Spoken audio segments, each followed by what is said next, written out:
opening game of the 2023 campaign for the Bulldogs saw Georgia defeat UT-Martin 48-7. Digital sports editor Bo Underwood assessed the performance of each position group after the game. The passing game for Georgia did not get off to the best of starts. The Bulldogs didn't appear to be particularly interested in moving the ball downfield, and the play calling from new offensive coordinator Mike Bobo was somewhat conservative. After a rocky start to his first game of his career, Carson Beck found his footing and finished with 294 passing yards and a touchdown on 31 attempts. In the first quarter, he also ran in a 4-yard scramble to give Georgia a 14-0 lead. With a 56-yard dime to Rara Thomas and a touchdown pass to Oscar Delp, Brock Vandegrift showed good play in relief.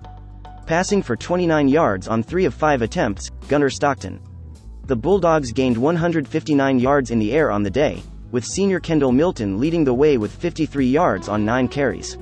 Broderick Robinson II added 8 carries for 50 yards and a score to his strong showing. The second quarter saw Milton break off a 37-yard rush for Georgia, which later helped set up a touchdown. Georgia used 4 different running backs to carry the ball, and out of the backfield, Cash Jones also caught 4 catches for 25 yards. Despite still having some damage, Georgia's running back room showed promise in this game. In the first half, Brock Bowers pretty much carried the Georgia offense alone. He scored the Bulldogs' first touchdown of 2023 on a 3-yard end around to finish the game with 5 catches for 77 yards, all of which came in the first half.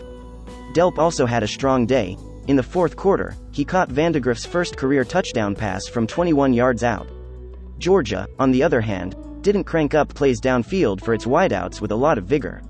Mekhi Muse had the longest play of the day for the receivers as he took a screen 54 yards for a score, leading the group in yards with 75 off of 3 catches. For a total of 25 yards on 3 receptions, Dominic Lovett in this one, the offensive line performed admirably as usual. Only 3 Georgia plays all day resulted in a loss of yards, while UT-Martin failed to record a single sack during the whole game. Georgia averaged 5.3 yards per carry on the ground and had plenty of time to pass throughout the game. At left tackle, Ernest Green III got the start and did a great job containing the blindside. Cedric Van Pran and Xavier Truss, 2 seasoned players, performed as expected, and Georgia's offensive line in general dominated up front. In Week 1, Georgia controlled both sides of the line of scrimmage.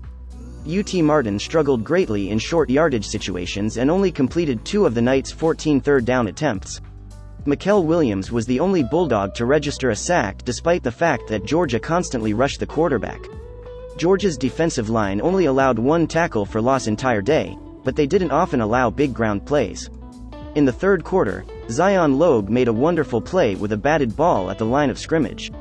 Georgia's defensive line did an adequate job of patrolling the trenches, while it wasn't particularly impressive or visible on the stat sheet.